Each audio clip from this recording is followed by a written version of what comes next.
So the dreaded check engine icon showed up on my dashboard.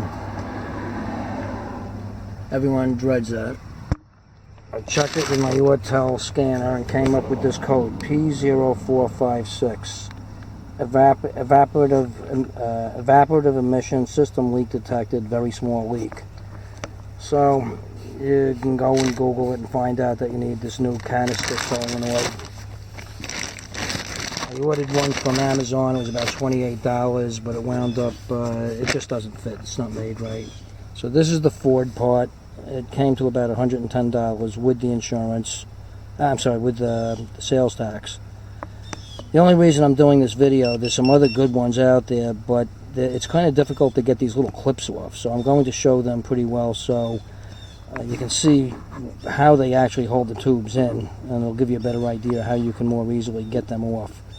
The most difficult thing about this is I think even if you were 8 feet tall, you'd still have a problem reaching in.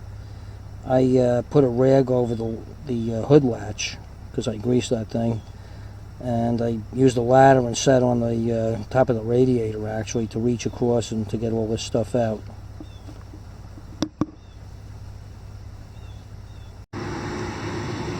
So rag goes on the latch. This plastic piece has to come off. I'm sure you've seen this in the other videos. There are two nuts that hold it down. One is right here. The other one's right over here. Also, the oil fill does hold it down too, but there are 10mm nuts, so we'll get right to that. So as you can see, this one 10mm nut stayed on, so it's just a stud that goes through. It unscrews if you keep on turning, so I'll take that apart later. It's a 13mm wrench you'll need on the other side of it, and 10mm on the top. And then I'll put it back in with some Loctite or something. So the closest clip is this one. The hardest thing about it is getting your hands on it. That clip actually comes with the new piece, and this is what it looks like. This is the new piece. So, as you can see, that pushes in and surrounds the extrusion on the tube that goes in there. It's just that it is a little tough to grab with your fingers and slide it back out to disconnect. Okay, so here's some close-up of those clips that I promised you. That green thing in the back, you have to get your fingers under here and just push these tabs up. In order to do that, you really have to get that electrical plug off first, and that's a trick in itself. This, oh boy, bear with me.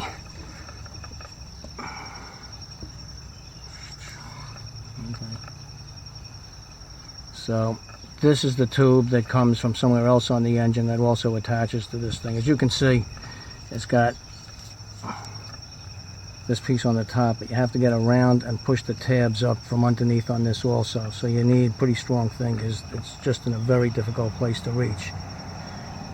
With the electrical switch, what you have to do is slide a screwdriver up underneath where my thumb is in order to pull that thing apart. You have to slide the screwdriver under and pull at the same. Okay, the new piece is back in. Everything is secured, the clips are all in place, the electrical connection is in. I just have to put the protective plastic cover back on top, put everything back together. At this point, I don't know whether I just leave it like this and the check engine light icon will go away, or if I have to clear the code using the scanner. Unclear on that.